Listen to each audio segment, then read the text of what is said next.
When I started my catering school, the first two students I had were two ladies. One was newly married, and the other had been married for a few years.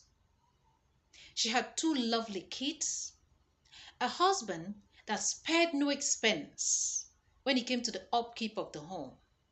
He had a thriving business, and they lived in their own house. They drove good cars. But to my amazement, my student was not happy.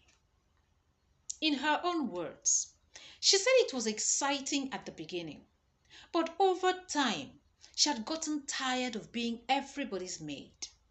She took care of the house. She took care of the kids.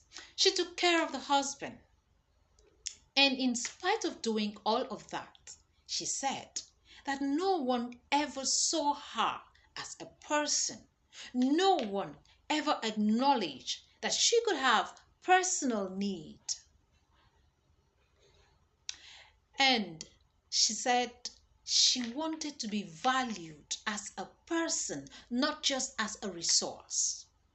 So she decided to come to my school, in her own words, to do something for herself, by herself.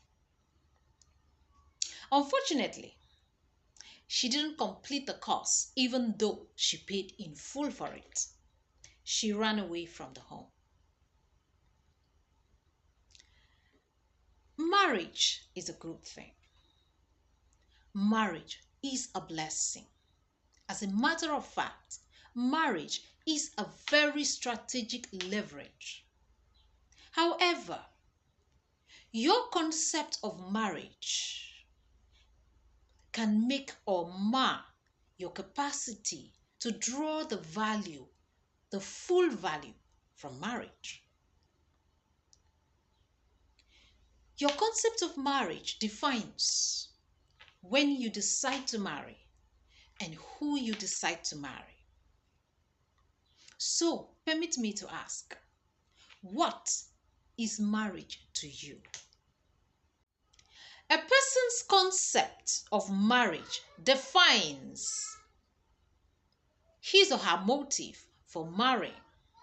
Now, every one of us has our own personal concept of marriage handed down to us either by our parents or by our tribe or by our religious affiliations or by the society through movies or through the social media.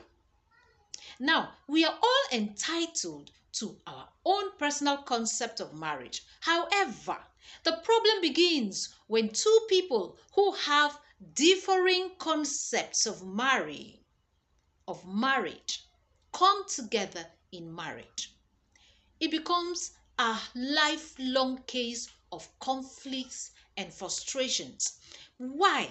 Your concept of marriage defines what you see as beneficial in the course of the marriage. Your concept of marriage defines what you expect from your spouse.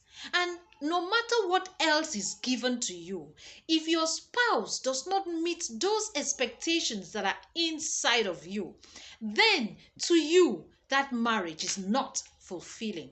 That is why it is very, very important to recognize your personal concept of marriage, because it positions you to recognize people who have similar concepts and people who have differing concepts, with a view to not making the mistake of making a marital commitment to someone who thinks differently from you. So permit me to ask again, what is marriage to you? Some people see marriage as a destination, yet others see marriage as a trophy, and some others see marriage as a vehicle. A person that sees marriage as a destination is thinking of escape. A woman goes through school and gets a job, and at the back of her mind, she's just doing this to wait until that Mr. Right picks her up and she no more has to work. A man goes through school, gets a job, gets a house, and while he's single, he's like, I can't wait to marry so that my wife can do all the cooking and do all the cleaning. Most people that see marriage as a destination see a future where they can escape from something that they are doing in the present. Now, a person that sees marriage as a trophy seeks validation, seeks to marry for validation. For that person, it's just okay as long as society sees that he or she has tied the knot. And finally, a person who sees marriage as a vehicle is thinking reinforcement. That person has where he or she is headed, has their bearing for life already defined, and is on the lookout for someone who is headed in the same direction of their own accord so that they can take that journey together. And so when someone who sees marriage as a destination gets married to someone who sees marriage as a vehicle, sooner or later conflicts begin to arise, because the person that sees marriage as a vehicle is expecting that after marriage they're supposed to get better in whatever area of pursuits. Sometimes it could be a career, it could be a dream, and so on and so forth. They are expecting that their spouse is going to be part of their journey of self-actualization. Unfortunately, if that person came into marriage seeing marriage as a destination, at the point of marriage, this person is expecting to just relax and enjoy. And so the tussle of power begins, the frustration and the conflict. Now, everyone is entitled to their own concept of marriage and to their own motive for marrying. But it is important to understand that your concept of marriage is like a foundation. There are some foundations that can only take a bungalow. There are some foundations that can only take a single story building. And of course, there are foundations that can take multiple stories. Depending on what you want from life, you need to sit down and take a closer look at your personal concept of marriage and decide if it has the capacity to take the weight of that better future that you desire for yourself. Now, you may be a parent who has already gone into marriage and found out that what you expected may not actually be what was obtainable. In this case, of course, this teaching cannot change that reality. However, this teaching can spur you to do something for your children. Help your children realize that marriage is much more than pleasure, that marriage is much more than gratification, that there are limitations to different foundations for marriage, and help them to live better than you did. Also, poverty and illiteracy and having too many children has conditioned a lot of parents to see marriage as an escape. And so, especially with regard to the girl child, the parent is counting, waiting for that day when someone can walk in and ask for that child's hand in marriage so that one other child can leave the house and give them more space, so that there can be someone there, an in-law, who is sending things to the family. This particular mental disposition has conditioned so many parents to insist that their girl child remain married even when she is having challenges, even when that relationship is toxic. And so as a parent, I implore you, no matter how tough things are right now, to sit back and really think what you really have in mind when you think marriage for your children. Do you really mean that child well?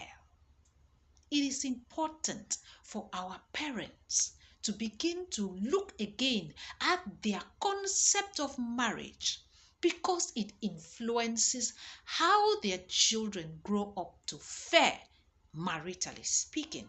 And as a child who is growing up also in a poverty-ridden home, you have to be conscious and recognize if your parents' concept of marriage is that of escape. Why is this important? Because parents with this mindset, when they see someone coming in to ask for their children in marriage, what they look at is external attributes. Is this person well to do? Can this person financially support my child? But hey, we have far more needs than just financial support. We have need of social and emotional support. We have need of spiritual support. But when a parent is thinking only of financial, relief, all that parent is looking at is what is on the outside. And guess what? What is on the outside sometimes is a mask of a monster on the inside. And also sometimes what is on the outside is temporary.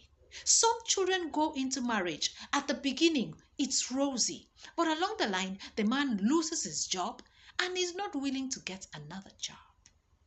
These are things that we need to begin to think and begin to discuss and begin to address as parents and also as growing children. For someone who is not yet in a relationship that there is commitment towards marriage, the timing of this teaching is perfect in the sense that it is difficult to start making inquiries about a person's marital conception after you have become emotionally entangled. It is best found out at the very beginning when you are just friends, when there are no emotions involved. That's the truth. At the end of the day, why you marry is far more important than when you marry. Now, when I was a young adult, I was taught repeatedly in the church and in the family that two are better than one. But as a matured adult, I have come to see that two is not always better than one. Two is only better than one when